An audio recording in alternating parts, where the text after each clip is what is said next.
article in the paper where of me handing out the clothes at the park and the guy followed me around on my routine. But I told you about when I slept out in front of the housing authority and got my housing. That's actually the article that came out of that.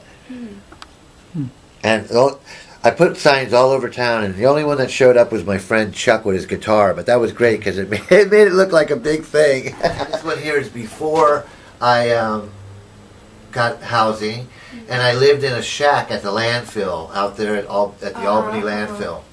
And that's my wife, before we had any kids. So I have quite a little collection of things over the years. But yeah, so I'm still working with people that are on the streets. You know, I put in most of my time doing that. And I raise my kids. Measure S is a proposed sit-lie law on the Berkeley ballot in 2012. If passed, Measure S would ban sitting on sidewalks in commercial areas during business hours. In this documentary, 4 UC Berkeley students interviewed 3 currently homeless persons, 2 formerly homeless persons, and 2 advocates without personal experience as homeless persons. Formerly homeless Dan McMullen, a disabled father, speaks out against Measure S for Berkeley and explains his experience with homelessness. So what was your personal experience with homelessness? When I was about 20 years old, I was in a motorcycle accident. At the time, I was working, I was going to school. You know, just the normal things you're doing at 20, just starting out in life, kind of. And I hit one of those green transformer boxes, and I was doing about 90 miles an hour, and it tore my leg off, broke all my ribs, broke my clavicle. I have a steel plate here. My arm's wired up, and it's starting to fall apart really bad lately, but it lasted for a while. And I broke my pelvis in 7 places. So basically, I was in really bad shape, and I was in a trauma unit for a month and a half, which is like unheard of. It's like the average stay in a trauma unit is like 3 days. Then either you die or you move up into intensive care. But I was actually there for a month and a half, and then I moved to intensive care.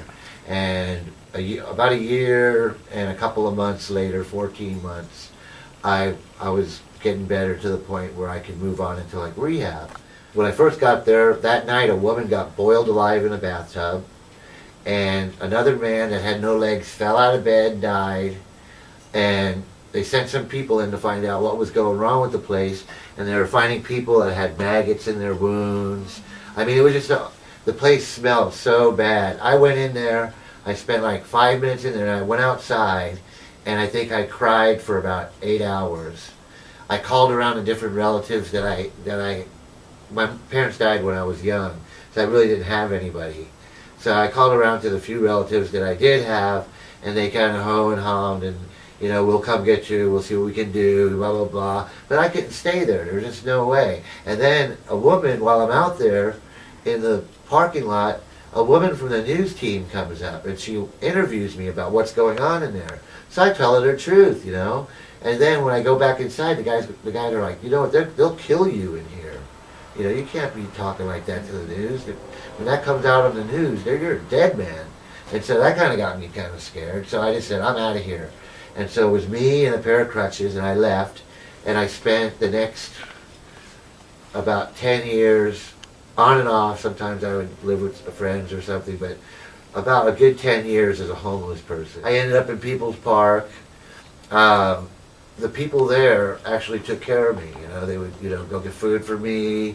You know, people would drop off clothes and everybody would run. I can't run, so they'd grab clothes for me and bring them back. You know, so, and I really got attached to the people. One of the guys that went up there, his name was Bob Sparks, and he was an activist that came up and helped people at the park.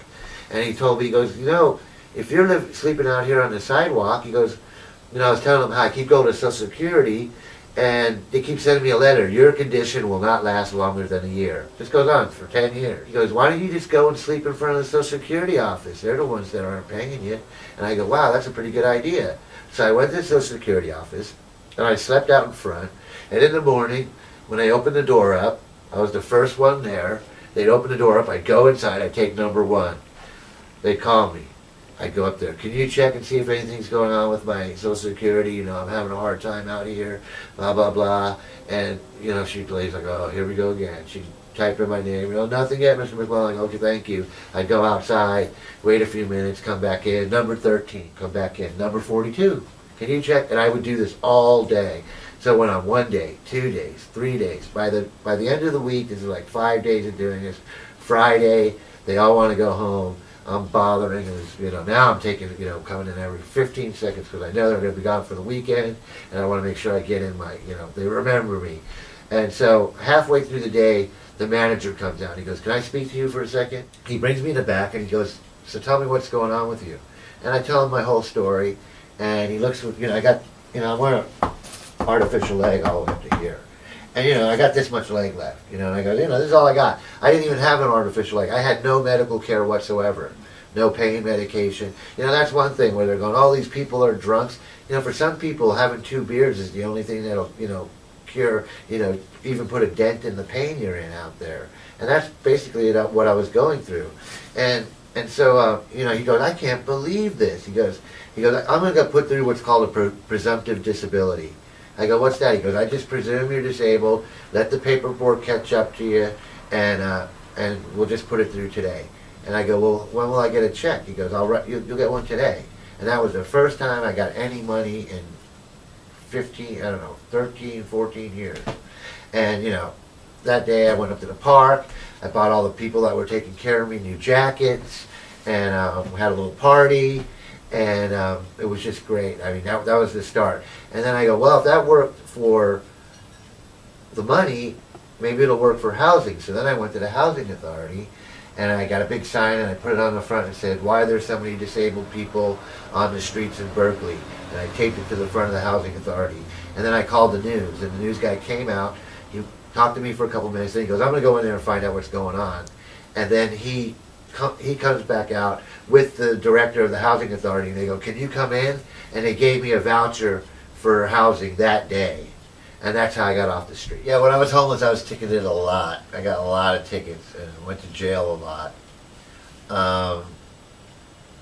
It was a nightmare. Court is hard to go to, even if you're live in a house and have a car and you got to be there at 9 o'clock and take the day off and blah blah blah. But just think when you don't even have a watch.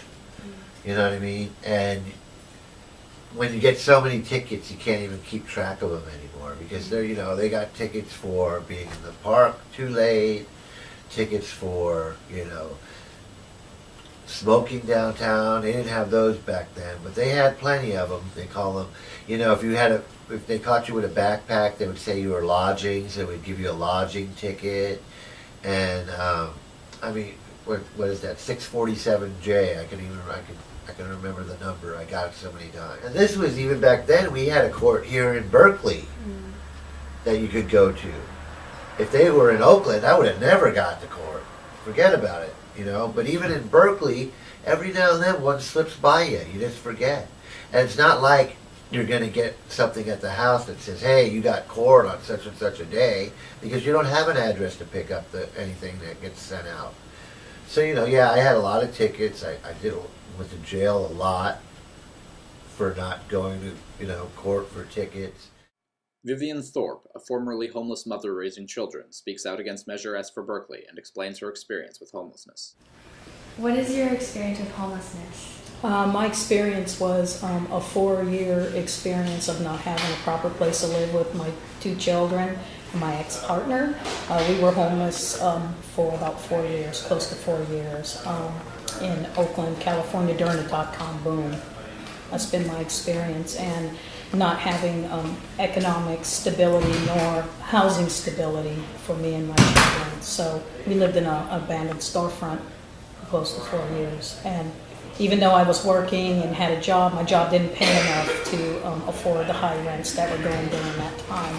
And when the tech industry was booming and rents were soaring at astronomical heights, we couldn't afford the rent. It's been really hard. How did you get out of it? How I got out of homelessness was I advocated for myself, diligently advocated with other housing organizations, and kept going at the advocacy with different organizations in the community who fought to help ensure me some housing, adequate housing. And it took about 2 years to advocate for that housing.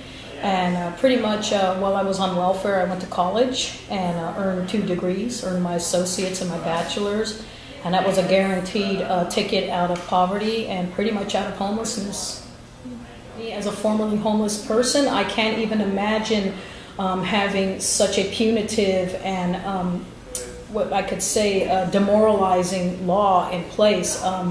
For me, Measure S breaks civil rights, liberties on every level. I mean, during my homelessness, I'd lived in different homeless shelters throughout Oakland, and they would kick us out during the day, like in the morning, like from 9:30 to 10 at night, and sometimes you had nowhere to go, and we would just walk around and kind of sit and hang out and rest and sit in public places, because you'd be in public places, going to the store, doing your public transportation, whatnot, and to actually think that you cannot do that between a certain hour when things are open is unconscionable, especially when there's no drop-in day centers or any resources where low-income people can go, because there were days when you didn't have money to spend in stores or go places, and you didn't know what to do, and you felt afraid to sit in a park or whatever, and you would sit on the side on benches or side areas and just sit there with your kids and just kind of wait until the day passed. You know, to actually think that it would be a crime to sit and rest and relax and be able to put your thoughts together about what you're going to do with your survival and be criminalized for that in a punitive way that is so wasteful in tax dollars and in community effort. I mean, even for the police, it's a waste of time to criminalize people because they simply have nowhere to go and can't afford to go anywhere. So for me, Measure S is absolute no, is an absolute no on S. And to actually think that it's okay to punish people because of their economic misfortune is unconscionable. To explore the Yes on S campaign's claim that Measure S is necessary due to a sudden influx of homeless youth, we spoke with two homeless youths at the Suitcase Clinic. One set of stores is like, yes on S, we support Berkeley civil sidewalks, saves jobs, helps people. I don't really understand that logic, saves jobs, help people. I mean, they're sitting down on the ground. Logic doesn't make sense to me. There are a lot of people sitting in front of stores and stuff, but I do not see anybody ever deterred from these people. I mean, I'm not the type to sit on a sidewalk and ask for money. I mean, not that I haven't done it, but I really don't like doing it, so I refrain from doing it unless I really need a moment. But I see plenty of people that do it on a regular basis. And I mean, for the most part, they're very calm, very pleasant people. You know, some of them are a little older, but the older ones, they just sit there and shake their cup, you know. They don't bother anybody. Sit in live measure and just, it's kind of silly because it just paves the way for selective enforcement, and that's all it's going to make way for, because they're not going to enforce it on everybody. Selective enforcement, so whatever the cop feels like at the moment, you know, and he could be a cool cop and he'd be like whatever, or you know, he could have a stick up his ass in the moment and just feel like messing with people, you know, you could edit that out. We're being shit on by society. They're trying to shove us away in a corner, and I don't know where that corner is going to end up. Humanity has lost. They don't remember what it's like to be human. And now you got a law being passed where you can't even sit. Now they're going to control where you can sit. And that's ridiculous. So have you, as of late, been told to move? Have you been excited? They come up and they tell us, well, here in a couple of weeks we're going to start giving out tickets if you guys are staying on the sidewalk. Them saying that is them assuming that this law is already going to get passed. And so they're telling us when it does, we're going to come down the sidewalk. So who are they? Would they be police officers? Police officers. Police and the homeless are at war, and society doesn't see it. They mess with us hardcore. You know why? Nobody cares. There are more vacant homes than there are homeless. So you have, especially because of the economy right now, you have a lot of people who used to have a lot of money who are now on the streets trying to get by. And then you got people who keep walking on by like we're dismissed. We don't need to be cared about, I guess. At the Homeless Action Center, we spoke with Joseph Cuff, an older, currently homeless person, about homelessness and Measure S. And to make it a crime then, with people that are already going through life, not knowing exactly what they want out of life, but then they turn around and criminalize it. I think that's like a double whammy. I think like, first, we have some people with some issues that we need to care about if we think that or if we feel that. And then second, we're going to criminalize them for doing it? That doesn't make sense to me. Give them a record that could mess them up for the rest of their lives. A job, you go to a job, they ask you, hey, you've been arrested. All of a sudden, oh yeah. Or an apartment. You'd be surprised to go to apartments. Everyone wants a criminal background. I think it's intended to harass the street people, and I don't want to call them street people, the journeyers. That's probably a better word for it. People that are journeying through life, haven't yet found their niche. And I don't think it'll be enforced on other people, though. I think that the police will be selective in the prosecution of people. And they're looking for a way to do it legally that they can do it and say, no, I got you. I mean, right now, people will be out there, oh, it's a civil rights violation, whatever. But once they pass the law, then it's okay. Police are doing their job now. We asked Patty Wall, Executive Director of the Homeless Action Center, why Measure S won't get homeless people into services and what No One S proposes as alternatives. Most of the homeless services in Berkeley are at capacity right now. So there are 600 homeless people and there are only, I think, 135 shelter beds. And there are plenty of services for case management and housing help, and they're all serving as many homeless people as they possibly can right now. There's no money attached to this measure to increase homeless services, to make it easier for homeless people to get into services. And I think that's the most deceptive part of Measure S. I think that the Downtown Berkeley Association and the Telegraph Business Improvement District have both said that this measure is actually going to solve homelessness because it's going to help people, it's going to urge people to get into services, when that's absolutely false. There's no information that supports that in the least. The threshold question about what ends people's homelessness is housing. If you get somebody into housing, their homelessness is ended, and you can attach many other services to that housing to make it stick and to make it so that people succeed in their new housing. There's not a youth shelter during the summer months, so from April to November, there is no youth shelter. So people from 18 to 24 either have to compete for the scarce beds in the grown-up shelter or they stay on the streets. Funding a year-round youth shelter would be a big step in getting homeless youth into services and off the streets. There's no daytime drop-in center for youth in Berkeley.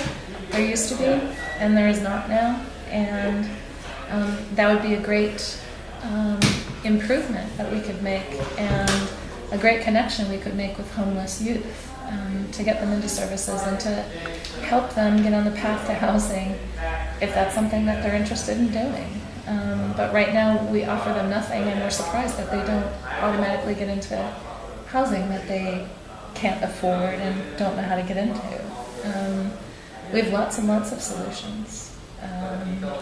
And criminalizing homeless people, giving them tickets for being in public space, is not a solution at all, and not something that would ever get us any closer to housing anybody. So I don't know why they say we don't have solutions. We have plenty of solutions. Let's sit down and come up with a plan that we can all agree on. Let's use the money that's now being spent to vilify and criminalize homeless people on pathways to housing. In other jurisdictions, like in Los Angeles County, the Chamber of Commerce is a contributor to housing for chronically homeless people in LA County. Here, the Chamber of Commerce is a contributor to criminalizing homeless people. That's a huge difference. We need to restart this conversation at a place where we all agree that what we want to do is end homelessness. And we haven't done that yet. The Yes on S campaign says that Measure S is necessary due to a sudden influx of homeless youth. What are the facts surrounding homelessness in Berkeley? There aren't really that many young homeless people right now, but you know, I do my own little test to see who's from where and why they're out there, and 40% of homeless people are disabled people. Another 30% are kids that went through foster care and are just kind of like just let go when they're 18. And you know, the rest of them are kind of like thrill-seeking kids that are out on a lark, and or escaping some kind of abuse at home.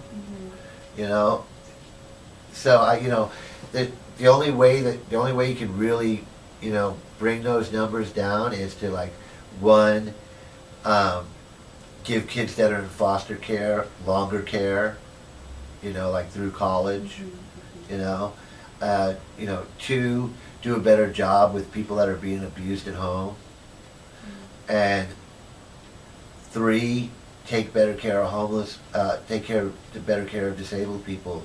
You know, my income has gone down every few months. My income goes down. You know, $40 here, $50 there. You know, they cut my IHSS. Every time that I get a cost of living increase, the state takes it away. You know, so my money's, you know, there could come to a point where I could be out on the streets again. You know, it's really scary for me, you know, because it's not just me anymore. Now I have children to worry about. Access to shelter is very limited in Berkeley. There's about 110 shelter beds for most of the year, for at least 600 homeless people. There is a youth shelter that's only open during the winters, and that's 35 beds. We know that there's several times that many homeless youth who don't have access to beds, and the beds fill up immediately as soon as the shelter opens in November, and remain full through April. There's a very serious dearth of beds, but it's not just at nighttime. There's a lack of access to the place. There's also a problem during the daytime. There are 2 adult drop-in centers in Berkeley, but they have somewhat spotty access. They're not open every day. And there's no youth drop-in. The youth drop-in closed in 2004. So for young people, there's not an indoor safe place that they can be during the day. When people get citations for infractions, and most of the crimes of just being homeless are infractions, they have to go to court in Oakland, or else they'll be given a bench warrant. If you have an outstanding bench warrant, it's not possible to access public housing. It's not possible to access most kinds of nonprofit housing. There are a few exceptions on the nonprofit front, but they're the minority. So criminalization kind of just perpetuates homelessness. People are homeless because of the widespread poverty in our society, and we like to not recognize that. It's sometimes uncomfortable to recognize how much poverty there is in the U.S. But people are homeless because they're poor, and they're not poor because of some personal failing. They're poor because of systemic problems. They're poor because of the lack of access to health care in our society. They're poor because of the economic structure of our society. They're poor because we've been shredding the safety net since the late 1970s. And then lastly, for young people who are homeless, the primary causes of homelessness are basically adult cruelty and adult impropriety. About 40% of homeless youth report that they have been beaten by foster parents or by their actual parents, their birth parents. 25% report being on the receiving end of sexual advances from adults, and 20% became homeless because their parents disapproved of their sexual orientation. And it's much higher than that in the Bay Area. In the Bay Area, it's more like 40%. Using the criminal justice system as sort of like a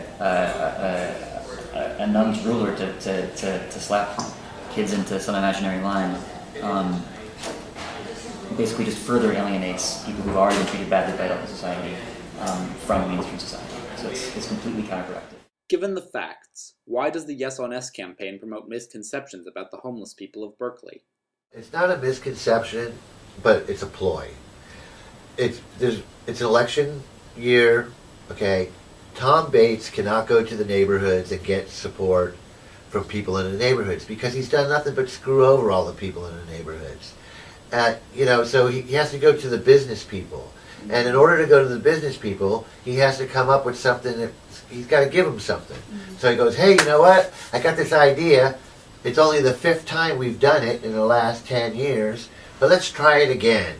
No sitting on the sidewalks, all right? They've already passed this law before. It went to California Supreme Court and was shot down. It's unconstitutional. Right. He knows that, all right? But it's a way for him to buddy up with the business people, and because they're a new group. You know, it's a new group of business people. They don't know all this, and they shell out the money so he can get all the pretty signs he puts up all over town.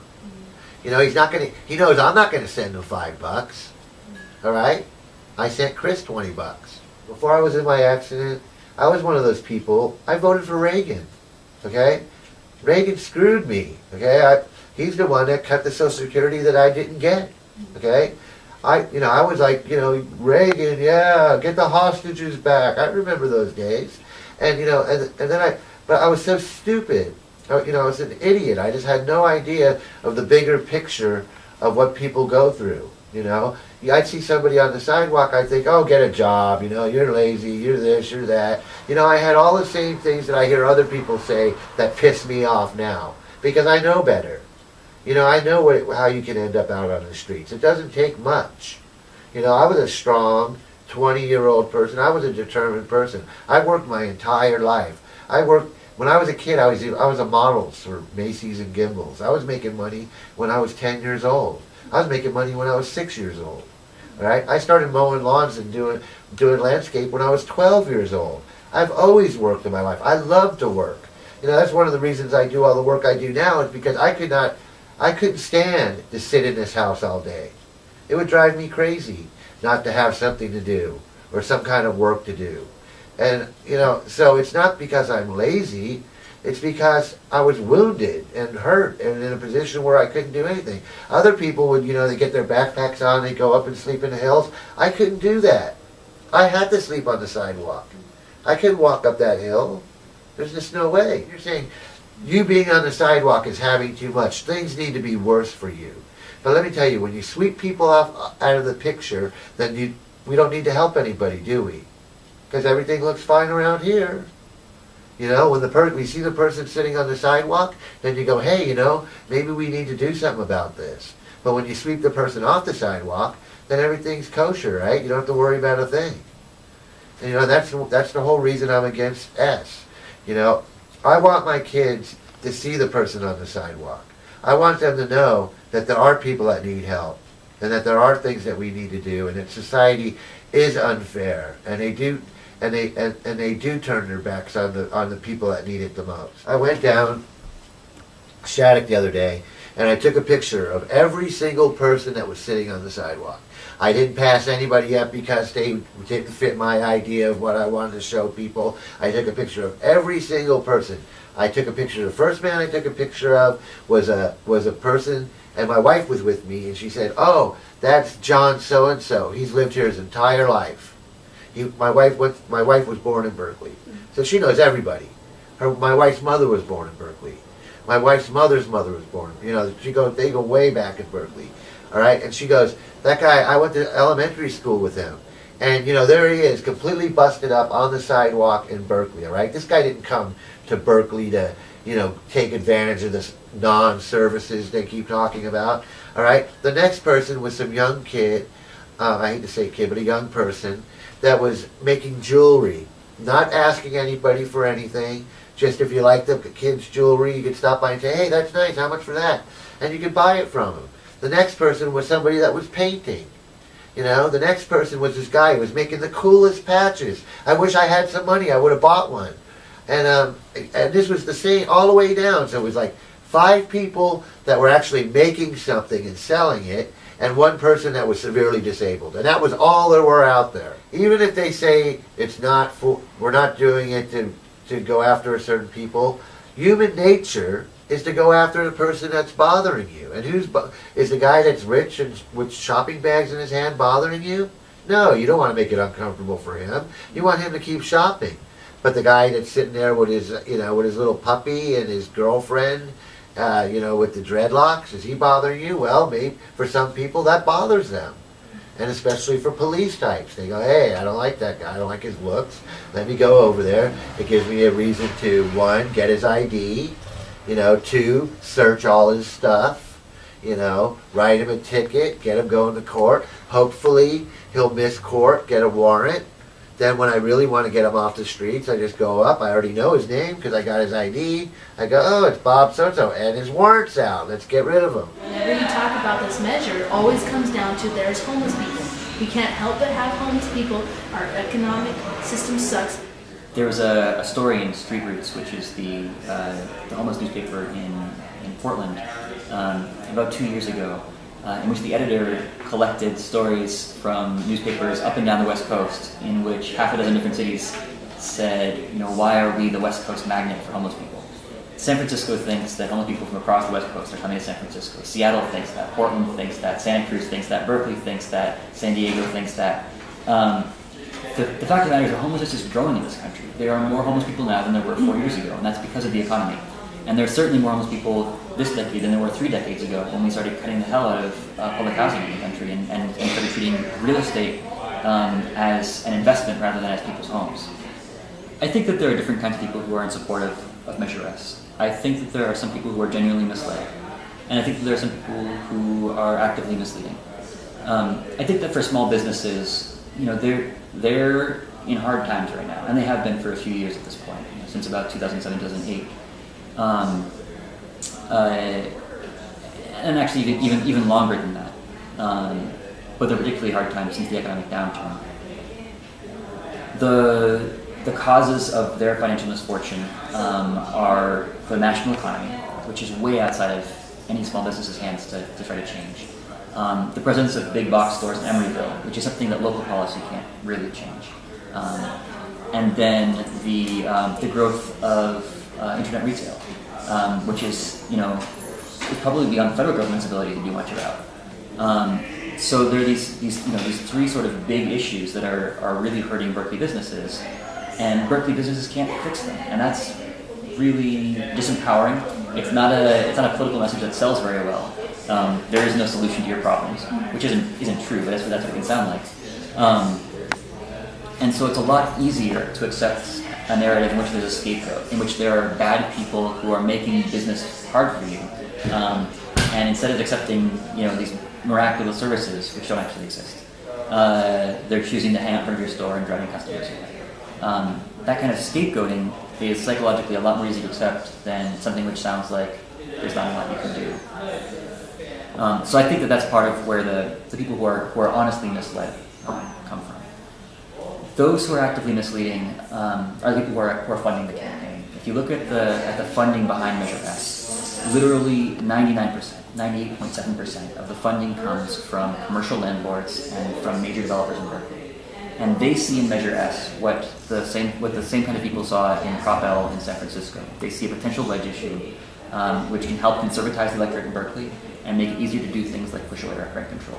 So they're spreading things that they know aren't true. They know from research that homeless people aren't the cause of business hurting in Berkeley. But it doesn't help them to say things like, your business is hurting because you can't afford your rent. I mean, they're the ones who receive the rent. That, I think, is a very different kind of misinformation. It's a misinformation for people who are actively misleading because it's in their interests to mislead. Instead of Measure S, what could Berkeley do to improve business? The whole thing about people sitting around is that people sit around because there's something interesting there. It's an interesting place. But now they go up there and there's nothing there, and they keep driving and they go somewhere else. They don't even stop because there's no scene anymore. And everybody wonders, why is business so bad? Because you have these idiots, you know, the big guy, Roland Peterson, I think his name is, the TAA, and the guy at the Med, Craig Becker. They have no idea what the dynamics of Telegraph are. Now, the guy that owns Blondie's and Rasputin's and all those other stores that are up there, he's a multi-millionaire. He agrees with me. He goes, yeah, they're ruining the entire scene at Telegraph and it's killing business. He agrees with me. And who would know better about Telegraph than him? He's made himself a millionaire. He started off with a little stand on the street, then went in and sold used records in a little shop, and then turned it into a huge empire on Telegraph, and he's the only one up there making any money. Because he understands what Telegraph's all about. He don't want to chase the people off the streets. So, you know, it's frustrating for me, you know, because there's so many things that we could do to make Telegraph and downtown better for everybody, for the people that are out there, to the people that want to shop, and we're just not doing it. We wonder why the business is so bad in Berkeley. All they do is trumpet about how bad it is. You know, if you read the paper and you kept reading about, you know, sitting law needs to be in Berkeley, all this bad stuff, blah blah blah blah blah, would you go, hey, let's go to Berkeley this weekend? Hell no. You know, it's their own mental crap that they're pulling that's ruining Berkeley. You know, I was talking to Mark at he owns Amoeba Records, and you know, I'm thinking about next year start having a competition, a street musician competition, where, you know, we put up a big prize and, you know, invite people from all over the world to come and, you know, try to win the prize as the best street musician. Now, doing things like that would bring what Berkeley's all about to Berkeley, and it's something nice and something fun. You know, there's so many things like that we could do to make it better than passing these stupid laws that make it worse. You know, stop all the negative, start, you know, accentuate the positive, and, you know, and give up all that negative stuff. Get rid of those clowns you got running the TAA and all this. They're complete idiots. They have no idea, you know, let me run the TAA for a year and see what happens. I'd have Telegraph hopping. Business would be tripled, quadrupled. You know, stores would be opening up all over the place. People would go, wow, things are happening over there. But, you know, the way they're doing it, you know, no, who wants to go up there? It's a ghost town up there. You know, what are you going to do? Every time it gets worse, they do the same thing that made it worse in the first place. You know, and so, you know, get a new mayor, someone that has some imagination. And I think it's pretty, depressing for the future of small businesses in Berkeley that the Downtown Berkeley Association and the Telegraph Avenue Business Improvement District are pushing a proven failure rather than looking at sort of research-backed actual possibilities for real improvements in the local economy. Council members Arden's proposal has a few different parts. One is forming a sort of a task force to look at implementation of existing laws. And that's not particularly exciting, but it's probably important to know what's actually going on. But another piece harkens back to a 2010 report from the city's economic development manager. The economic development manager looked at the economic situation in Berkeley, looked at the causes of the financial downturn for small businesses, and came up with a number of proposals, 5 sort of, you know, macro proposals about how to improve business for small locally owned retailers. None of this involved anything like Measure S. There was no call in that for additional laws against homeless people.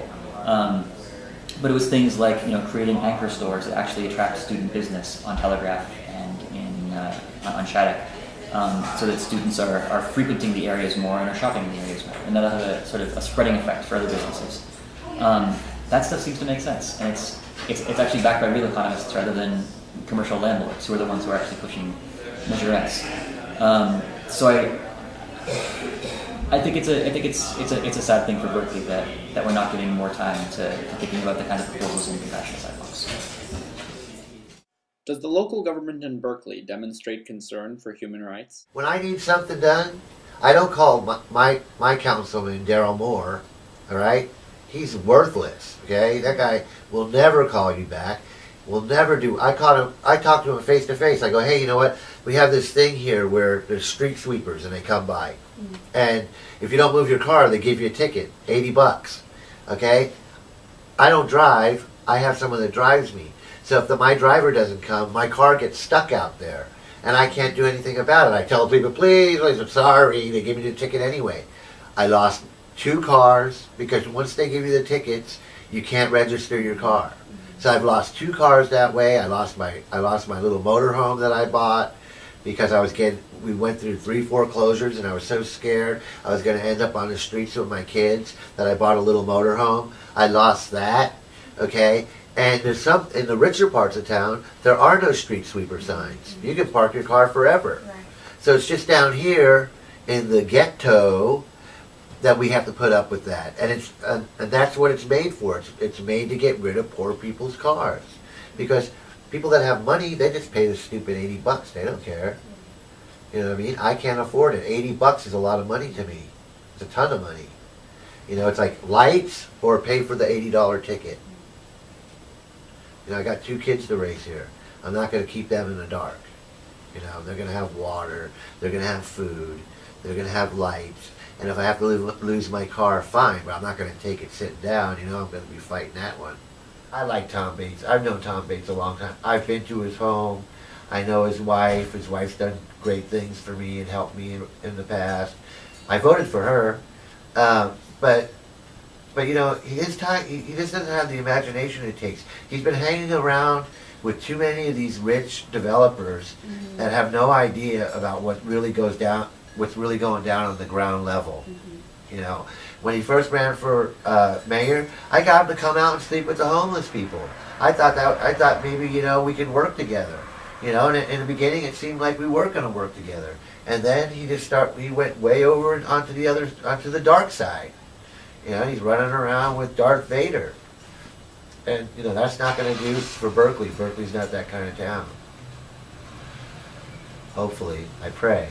I see Measure S as being a mistake. It's an error in our community to even think Berkeley, so-called liberal, hippie, friendly, we are the world community, to turn around and actually say, we're going to punish you for not having a place to live or nowhere to go. Take that money and make these resource centers, day drop-in centers, so that younger adults and even mid-age adults who are not seniors have somewhere to go to be able to take care of themselves, take care of their issues, and have somewhere to go where they don't have to be out there in the public. And those who are in the public, you know, reach out to them and let them know these resources are out there. A lot of these people need mental health and stuff, and those services are very hard to navigate, and there's all these red tape rules about medical coverage, and we're in a country where we consider insurance more important than humanity, and that's the truth. Measure S shouldn't even be on the ballot, in my opinion. What should be on the ballot is a measure that ensures day drop-in centers that have comprehensive mental health programs, detox programs. And I'm not talking about options, because to me options is a poverty pimp. So I'm not down with options, because that's a punitive model. I'm talking about non-punitive model programs that actually help people get in a better space. Doing the work that I've been able to do as an advocate with the work that I do with low-income and houseless communities, I have bridged that gap with helping people access basic health care, which access to basic mental health care, which actually opened a door for them to qualify for disability benefits, which made them qualify for affordable housing. And I'm happy to say that, you know, some of my clients have been able to get off the streets and be housed because of this reason. We have this program in Berkeley called Options. It's not really a program, it's programming. And it's programming people to stay out of Berkeley, basically. You know, it used to be somebody would get caught, get a ticket for having a beer. They go to court. They say okay, and it'd be over with. But now they put them on 3 years probation, and they send them to this lady, Dr. Cody, who was talking the other day again for Measure S. And of course she's for Measure S. That's her bread and butter. She'll start a program for people that sit. There was a guy. His name was Kevin Freeman. He sat right in front of Shakespeare's books on Telegraph. He was the most mellowest person you'd ever want to meet. They sent him to jail for 90. First they told him to stay, that he couldn't go on Telegraph. Telegraph was all he knew. So of course he went back to Telegraph. So then they locked him up again. They put him in a cell in Santa Rita with a guy who had just stabbed 3 people. And the guy bashed his brains all over the cell and murdered him. Okay? That's what sitting laws do to people. Okay? That's what these laws do to people. That's the power they want. They want the power. See, it's not about getting the ticket. It's about getting thrown with the worst human beings possible in jail and getting your ass kicked, getting murdered, getting put in solitary confinement for months at a time. I mean, I could go on and how many times I've been beaten. When I think of the people that I've known over the years that I've seen come out of Santa Rita with their eyes out to here and their arms in slings, it just makes me want to throw up. And that's what they want to do more of, and that's ridiculous. And I'll always fight that. You know, it's bad enough being poor, being homeless, being broke on the streets, but then you got to go get a beating for it. It's ridiculous. You know, and then once you get caught in the Dr. Cody world, forget about it. You know, they send you to jail. They come in and say, yeah, he didn't show up at our meeting and blah, blah, blah, blah. You know, they want you to go to a meeting. You got to be there at, I guess, 8 o'clock in the morning. And then, it's funny, she always says, her husband, she married one of the people that were going to her meetings. And she goes, well, my husband went through it. Yeah. When her husband went through it, it was a 40-day program. Now it's like over a year that you got to be in the program. Okay, so don't tell me how your husband went through it. Okay, and she was sweet on him, so he could do whatever he wanted anyway. And are you supposed to marry your clients? I don't think so, but that's another thing we should look into. But so you know, if you don't show up to one of her things, she just tells the judge, oh, he's not cooperating, blah, blah, blah, blah, blah, and they throw you in jail. So, I mean, you know, they got you. You know, I went to court. I mean, I went to the city hall because they were asking for $200,000. All right, $200,000 that could be spent on homeless people. They wanted to suck up $200,000 from the city. Okay, and I went to court against that. 2 days later, I got a warrant for my arrest in the mail. 2 days later. Some stupid thing months ago that they said, don't worry about it, we threw it out. They brought it back up and they brought me to court. And if I didn't show up to court with 20 people that day, they would have rammed me good. All right, but I brought 3 lawyers and all kinds of activists with me. And that's and they went, oh, this is just a mistake. I'm sorry about that. And threw it away as fast as they could. But if I went in there by myself, I'd still be in jail. Is a human rights framework applicable in the No on S campaign? There is no housing for 600 or more homeless people in the city of Berkeley when some people view housing as a human right. Access to bathrooms as a human right, all kinds of things as human rights. Berkeley isn't really living up to its human rights potential in the way that it treats homeless people. And this measure is a great example of that. People aren't really thinking that the folks who are going to be criminalized by Measure S are actually human beings. And they do have a right to exist, even if it's inconvenient and it makes some people uncomfortable. These are human beings. They have a right to be here and to exist and to take care of their basic human functions like sleeping and sitting down and using the bathroom and getting rest and existing. This measure really wants to disappear homeless people and poor people from public space. It's very clear that that's what it's about. And they've lied to merchants in the sense that they've told merchants, gee, if we disappear these homeless people by giving them tickets for sitting on the sidewalk, all of your businesses are going to get better. You know, who's funding this? The people who are funding this are commercial landlords. It's not individual businesses, with a couple of small exceptions. It's not actually individual businesses, it's commercial landlords who would like to turn downtown Berkeley and Telegraph Avenue into sanitized malls like you would run into in Walnut Creek or some other affluent suburb. This is Berkeley, this is not Walnut Creek. It's an actual urban downtown. And you can't just banish people from public space because you don't want to see poor people. That's not respecting anybody's human rights. Not even a lot of cities do a lot. Like this city does quite a lot for their homeless, but I've been in other places where I starved for 2 days because I couldn't get a bite to eat. And that's ridiculous. I shouldn't have to do that. Not when I'm walking by and I see food everywhere and I don't have a piece of paper that's not even a real piece of paper and I cannot eat. Are you kidding?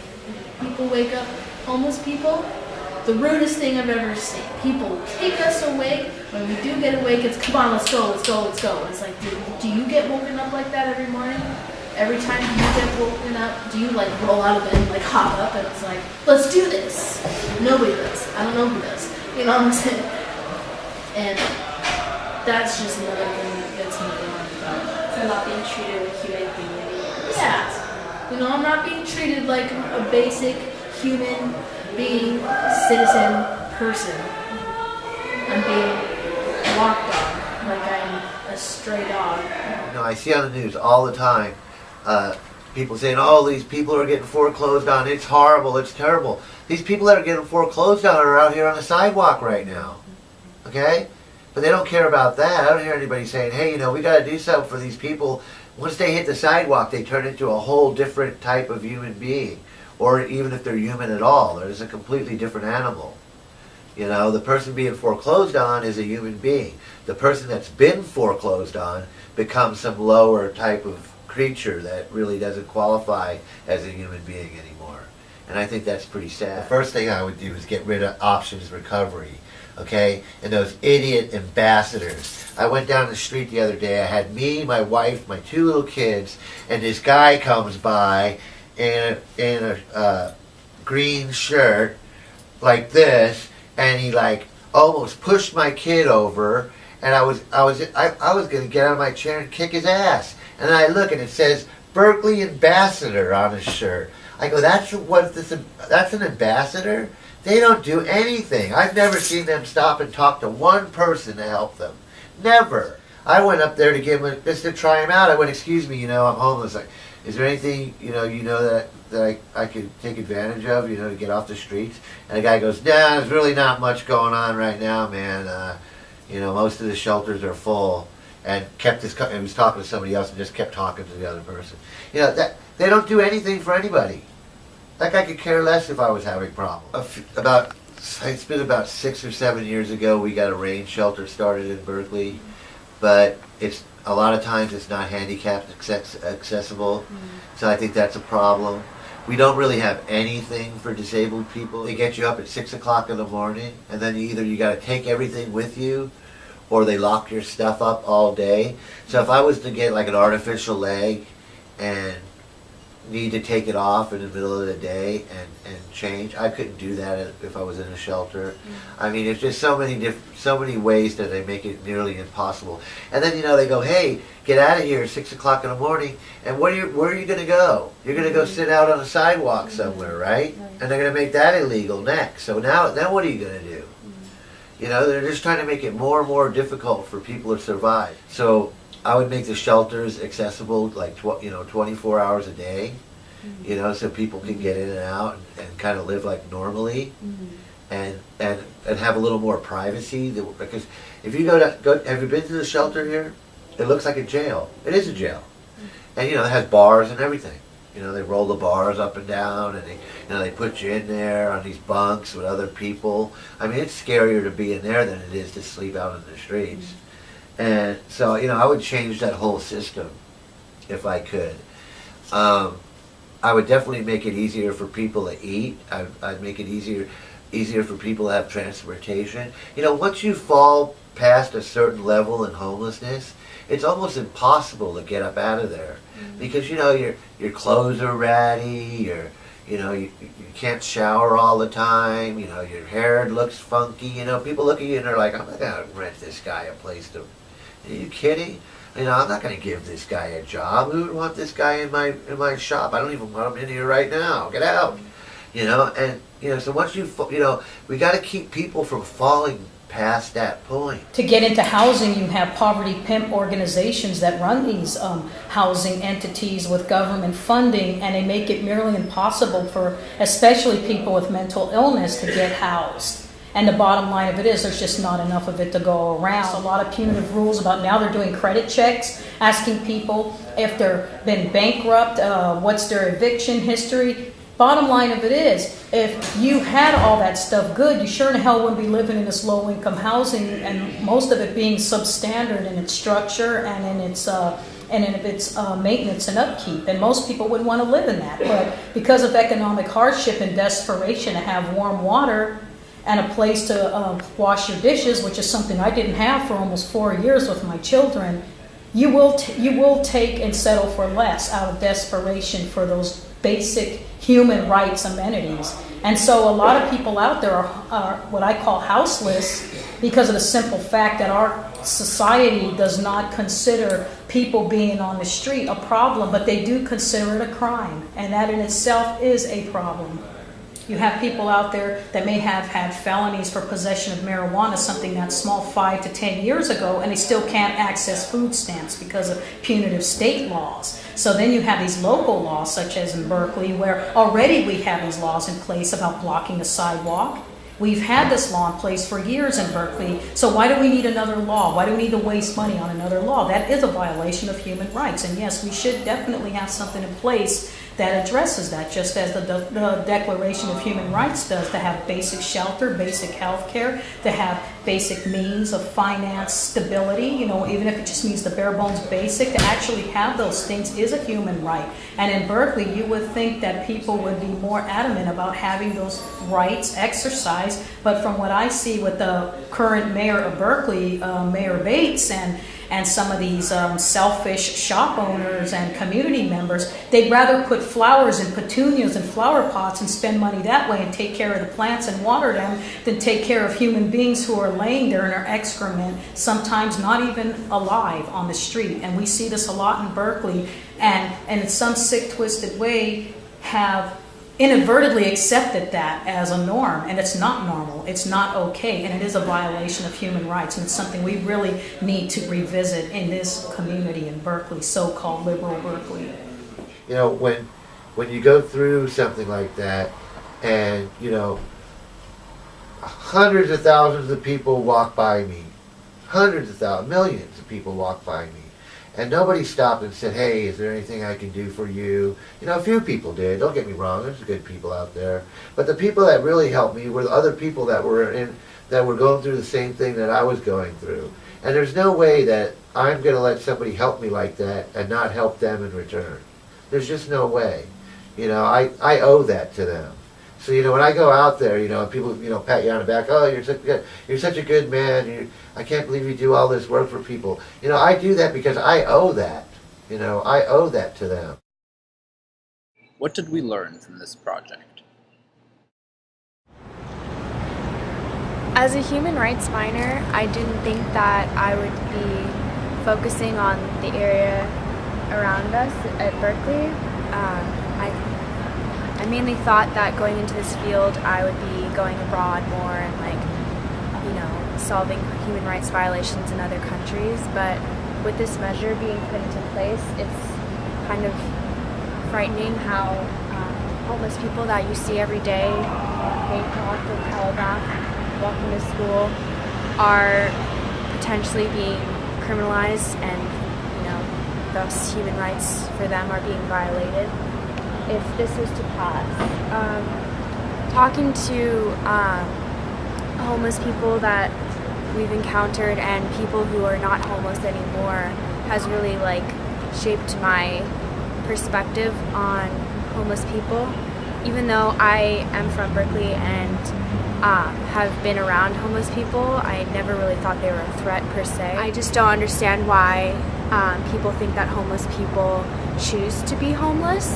The people we've talked to obviously have no alternatives. They are either disabled or have been disabled and have no support and no way to get a job, or they are children or young minors that have, or not minors, youth, let's say, that have not been able to find a job either because, let's say, they're in the foster care program, and as soon as they were 18, they were just kicked out of the house and had nowhere to go and no way to get a college education or anything, and thus you see a large amount of them on Shattuck and downtown Berkeley, not necessarily because they choose to be there, which is this misconception of why there are a fair amount of youth homeless people, and it really strikes me to hear that there's only 600 homeless people roughly in Berkeley, because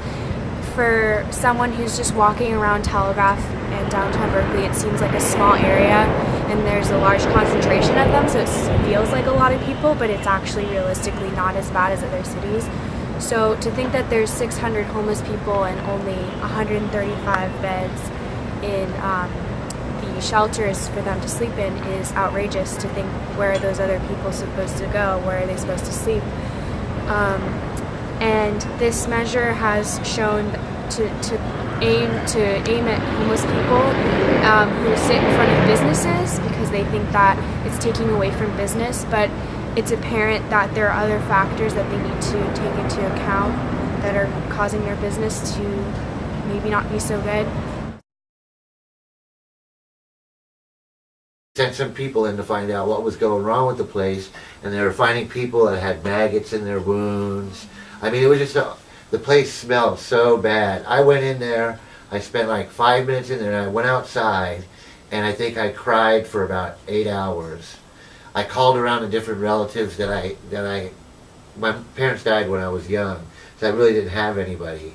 So I called around to the few relatives that I did have, and they kind of ho and hummed, and you know, we'll come get you, we'll see what we can do, blah, blah, blah. But I couldn't stay there. There was just no way. And then a woman, while I'm out there in the parking lot, a woman from the news team comes up and she interviews me about what's going on in there. So I tell her the truth, you know.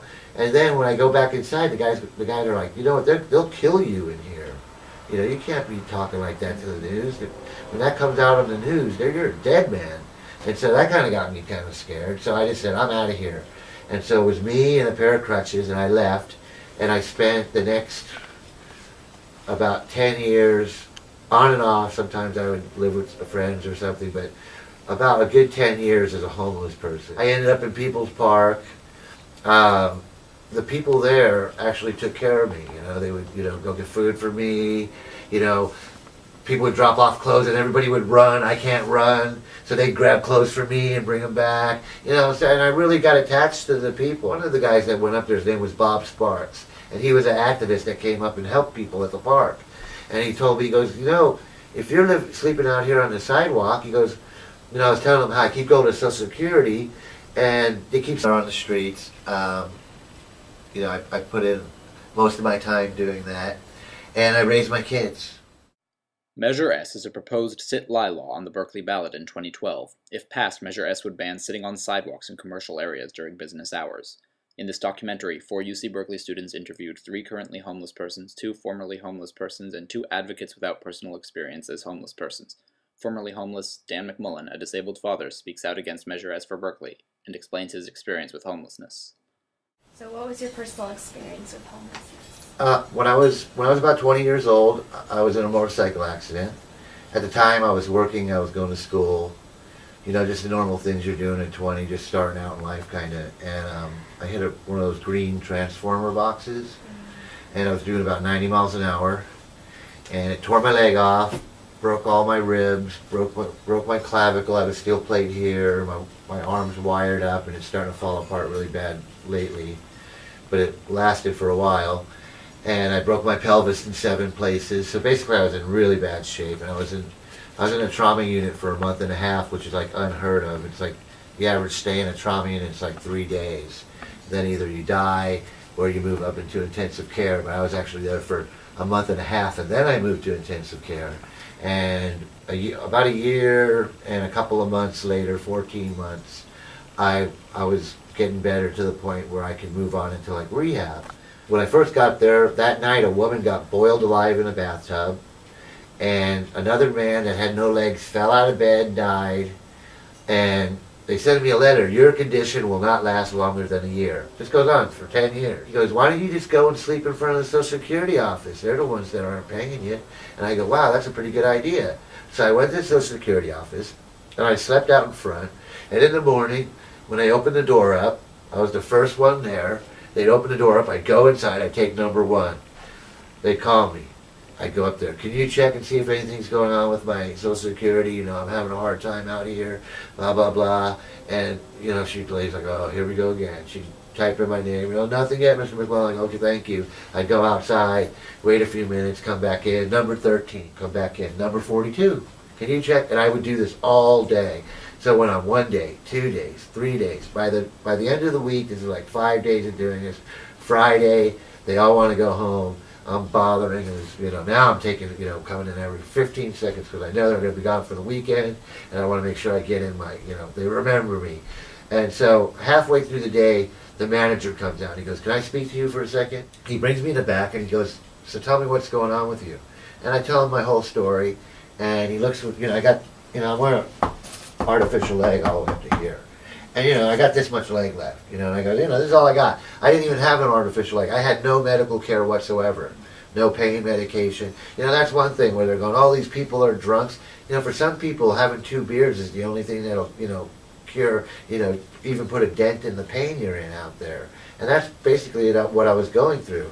And so, he goes, "I can't believe this." He goes, "I'm going to get put through what's called a presumptive disability."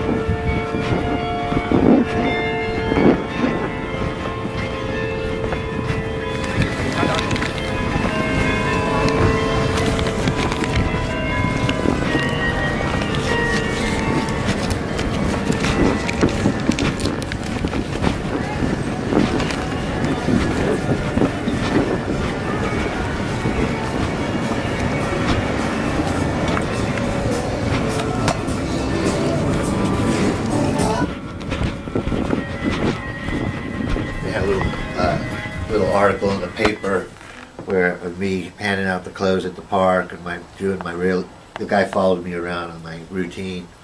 But I told you about when I slept out in front of the housing authority and got my housing. That's actually the article that came out of that. And I put signs all over town, and the only one that showed up was my friend Chuck with his guitar. But that was great because it made it look like a big thing. This one here is before I got housing, and I lived in a shack at the landfill out there at the Albany landfill, and that's my wife before we had any kids.